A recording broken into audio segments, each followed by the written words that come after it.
I don't really like to use Photoshop, mainly because I don't know how. And I never, because I don't know how to use it well, and the version I've got is old, and the computer I use is old, I don't get great results. So I'd really rather just take a photo that does what I want it to. But I do make exceptions, and probably the most notable exception that I have made is this photo right here.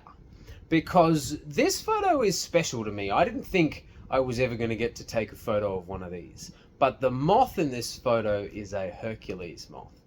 Now, Hercules moths are the heaviest moth on the planet, although they are not the biggest moth on the planet. Their close relative from North America, the lunar moth, is the longest moth on the planet. But these guys here are the chunkiest.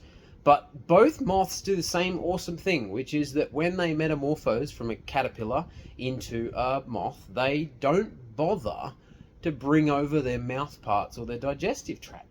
So they have to eat a lot when they're caterpillars because they're never going to eat again once they're not. And then once they have wings and can fly, they have 5 to 7 days to get out there and find a mate and do the business.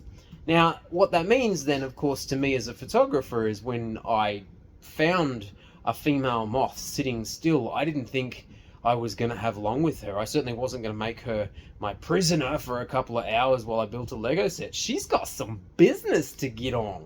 So I brought her home, put her on a couple of Lego bricks, took a photo, and then I let her go. And then I came back and I built the rest of the photo. But obviously taking the photo in 2 parts means that it had to be put together. Which is good, because it meant that I could build in micro scale, which I never do.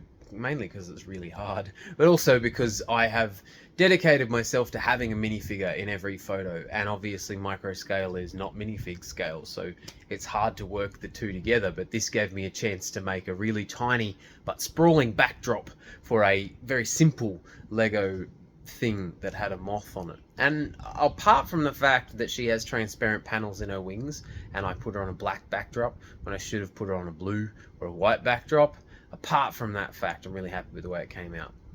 One of these days, I'm going to get my act together. I did actually get a chance to photograph a male who has longer wings, and I photographed him on a white backdrop so that the panels actually show as translucent and they look like the sky is visible behind them. So I have a second photo, and I'll Photoshop it onto the same backdrop. And I might even, if I can, Photoshop both the male and the female into the one image together. But at this stage, this is the only Hercules moth shot I've got, and I don't know if I'll ever find another chance to shoot a Hercules moth differently. So, you know, like I say, I broke my Photoshop rule, but I think it was worth it. Hopefully. I mean, it's a pretty awesome moth to be able to show people, so yeah. No regrets!